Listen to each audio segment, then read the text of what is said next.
What are signs of depression that Arent talked about?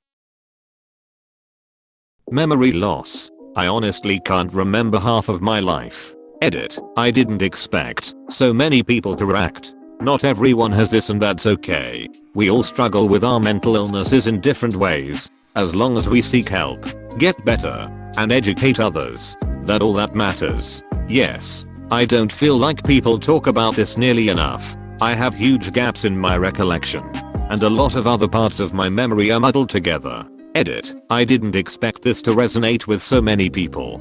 I don't have enough information to answer some of the questions going around. But for my own experience, my memory loss is pretty closely tied to depressive episodes. So for example, everything from 2008 to 10 and 2014 to 16 are a jumbled mess with whole events completely missing, as well as bits from my childhood.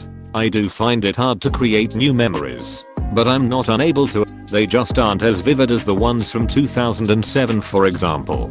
Agreed that both stress and age can impact memory, which can make it difficult to determine whether one factor is contributing more to the issue than another. I can't speculate on what's normal, but I think the reason I'm not completely convinced it's stress or age related for me is that the most significant gaps in my memory are closely aligned with depressive episodes. I do also think that depression can impact short-term memory. I saw a lot of comments about being unable to learn new things, and while I don't think that's necessarily my issue, I absolutely have problems remembering things I just learned in the days and weeks that follow. I have made it a habit to write down everything, no matter how insignificant it seems. And if it's work related, I write it down on paper and then I write it again in a searchable format. I use OneNote. It makes me move like molasses at work, but that's the only way I can ensure that I don't screw up something important. I read every one of your comments, and while it makes me sad that we are all struggling, I hope some of you walked away feeling comforted that you're not just dumb or absent-minded as you might have been led to believe. I hope you'll at least explore the possibility that there are other factors at play with a therapist. The 12 to 18 hours of sleep, and you still wake up feeling like crap. Anger.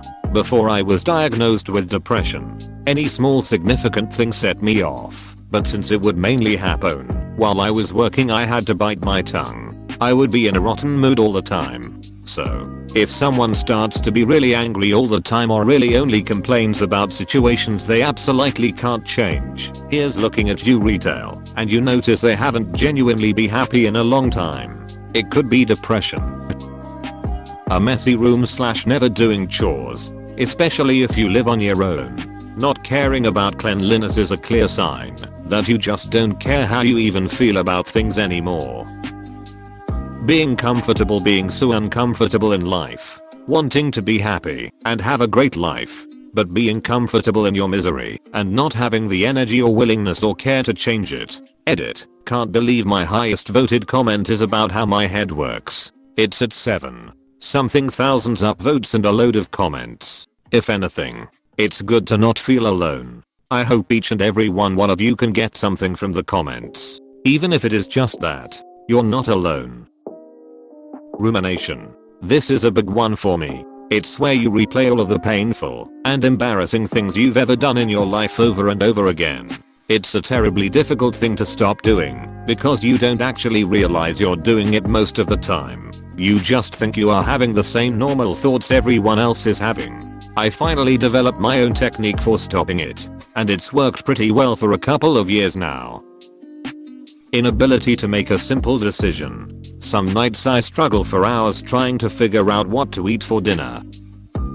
Inability to focus. Imagine having to do homework, but other members of your family are having a conversation. All attention goes to the conversation. Then you realize that you're listening to the conversation and not doing homework, so you spend time mentally beating yourself up because you can't even focus for one freaking minute.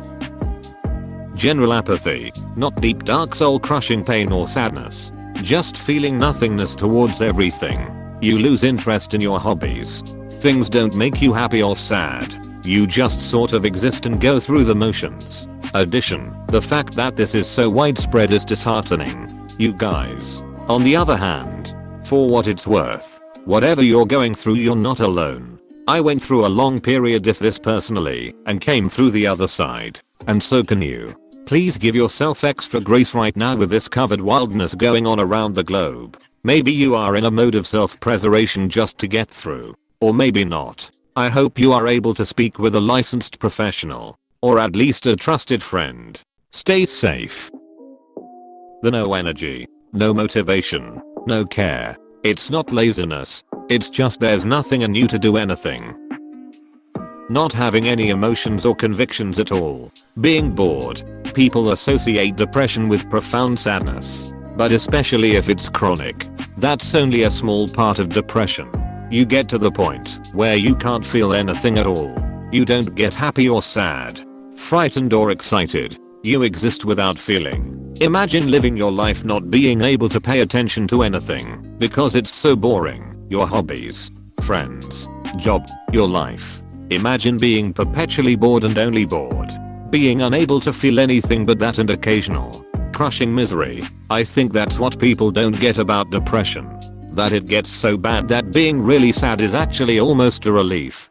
The inability to complete tasks or meet deadlines, no matter how important they are, or how much it's a task you normally enjoy doing. It's strange and I don't know if people talk about it as much, but at least for me, it's not necessarily laying around in bed all day. It's more like just not paying my bills on time, even though I have the money, because I don't want to turn on my laptop, or get up, and find my login info to pay something. I know I'll get late fees, and fall behind, and I literally have the money and still just don't do it. Or, starting a task and essentially sitting staring at it for hours, until you eventually abandon it totally, even though you wanted to do it, and really didn't require anything of you. When I feel like this, it will take me 3 days to finish a piece of jewelry that would normally take an hour. Or not packing up my Etsy orders for a week, even though it takes literal minutes. It's like a hugely weird blend of inability to focus and total apathy and disregard of consequences. Edit. Thank you for the awards, fellow Redditors. I'm both very glad I was able to describe this feeling for us all, and yet very sorry so many of you can relate. Don't give up. I'm bipolar, but in my depressive states I wake up in the morning and my first thought is I just want the day to be over so I can go to bed again. The fact that it is a genuine challenge most days to brush your teeth, shower, brush your hair, etc. Because you wonder what's the point anymore, since your life isn't worth living anyways. Anger/irritability. Unable to cry. Spending days in bed doing absolutely nothing. No showering. Gaining so much weight in a short period of time. Back pain. Constant headache. Constant fear. Everything is so hard. Failing classes. Can't concentrate at all. Brain cannot take in any new information. Feeling like you don't belong anywhere. Feeling like people are moving forward and you're moving backwards. Everything sucks. Not wanting anything and feeling that nothing will ever make you happy. Memory loss. I can't remember even what day it is when it hits. I mix up events and can sometimes have trouble remembering words. The cognitive function really gets bad. Overgenerosity. Being generous is good, but if someone is needlessly sacrificing time, money, effort, etc. towards something they don't need to, then that can be very similar to a suicidal person giving away their possessions. Absolute self-hatred. And the belief that you are a burden to anyone around you. Absolutely no interest in anything, not even your family or children, who I do love more than life itself. Telling your children to leave your room when all they want to do is talk to you. Not answering phone calls from friends or family members. Not having the will or energy to get out of bed, let alone step out of your home. Having been through all of this after my mom died, I can say, it gets better with time. I went through intensive therapy and my therapist was a no-nonsense type of guy. He didn't tell me what I wanted to hear. I fought him, argued constantly until I finally began to get it. It took me a couple of years to get there. My depression still manifests itself at times, but my therapist taught me tools to be able to work through it. I was recently diagnosed with mild to severe depression. I also have anxiety and CPTSD. I never would have imagined myself to be depressed, and when I tell people, they don't believe me because I'm so poppy and energetic and bouncy as a person. Here's when I realized it. 1. I stopped eating. I just wasn't hungry, and so I didn't have those hunger signals to remind me to eat. I'm so busy during the day that I didn't realize I hadn't eaten. I lost 10 pounds, which was about 7% of my body weight, in about 3 months. 2. I didn't care about anything, and I couldn't bring myself to care. I'd spend the 2 hours I had set aside for downtime trying to decide what to make for dinner and what to watch as I made and ate it, which often ended up with me flipping between 800 shows unable to choose as I stuffed down a potato. I knew I needed to go to bed, but I'd scroll endlessly for hours instead, never even clicking on anything. I'd sit in bed unable to get up.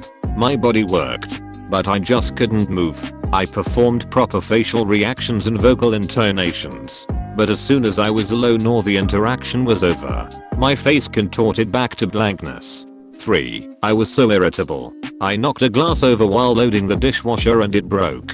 I lost it. I screamed. I sobbed. I had a panic attack over a glass. But of course, it is never just about the glass. 4. I learned about passive suicidal ideation. My understanding is that this is a form of C in which you imagine yourself dying, but don't have any plans to commit suicide. Examples might include imagining yourself going to sleep and not waking up, getting hit by a rogue car, or something else. It involves this feeling like a relief in some way. For me, that manifested as me finally having a rest. I lived in a state of exhaustion and the future just seemed like it would compound that exhaustion. I was getting married. We got a dog. We want kids. And I knew I'd be in charge of most of that. I had no plans to do anything. But if I died tomorrow, I wouldn't have cared. Overcompensating and everything. Essentially making sure everyone else thinks you're fine, even if you feel nothing. Suicide doesn't seem scary. Killing yourself isn't like I'm so sad I hate this, I want life to end. It's more like life doesn't really have meaning. I'm too lazy to go through this. Dying would just make life exciting and easier. Hygiene problems. When I'm in a severe state of depression I can go a week without brushing my teeth. I know it's disgusting and unhealthy, but also I just can't bring myself to care when all I want is to die. I can be a bit all over the place. I'll feel great one minute, but it'll wear me out, and I'll disappear inside myself the next. It happens in almost instantly. Physical pain. If you're miserable enough, your nervous system can freak out and make it feel like your bones are trying to leave through your skin. Fun. Masturbating just to feel something. Not washing or changing clothes for so long you can smell your own crotch and pits. Pushing people away when you need them the most. Never wanting to play with your cat. Just tossing it a piece of string like that will keep it occupied. Sleeping all day. Not eating enough. Talking to yourself a lot. Social isolation or complete withdrawal. Feeling angry for no real reason for days or months at a time. I wish I could explain to people I'm not trying to be an asshole. I just feel empty and I hate it. The anxiety that goes with it.